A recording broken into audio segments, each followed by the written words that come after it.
Last time हमने बात करी थी कोऑर्डिनेट सिस्टम की, जिससे हमारे टोटल 4 क्वेश्चन आएंगे इस बार के पेपर में। ये तुम लिख के ले लो चैप्टर्स जो इंपॉर्टेंट है, मैं तुम्हें बता रहा हूँ। उसके बाद हम देखेंगे स्ट्रेट लाइंस को 2 मिनट के अंदर।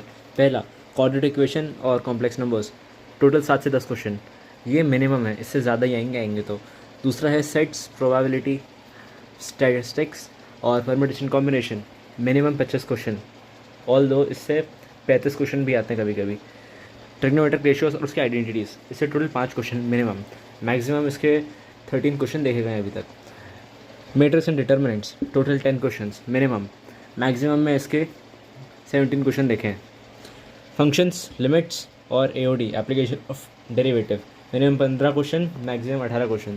Straight lines, minimum 5 question, maximum 11 question.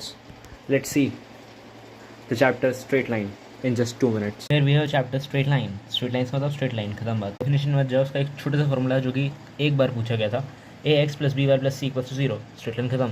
Slope या फिर ग्रेडियंट टेन थीटा होता है, टेन अल्फा कह सकते हैं, जिसको हम एम से नोट करते हैं, काम खत्म। One of the most important thing which we all should remember is इसके स्लोप्स। अगर पैरेलल है तो एम जो होगा वो 0 होगा, अगर वाई एक्सिस के पैरेलल है तो जो एम होगा वो इन्फिनाइट होगा। अगर स्लोप है और हमें स्लोप निकालना है तो डिफरेंस होगा y2 - y1 अपन x2 - x1, काम खत्म। Algebra of two lines, very important topic, इससे तो भाई सीधे क्वेश्चन आते हैं, सीधे के सीधे।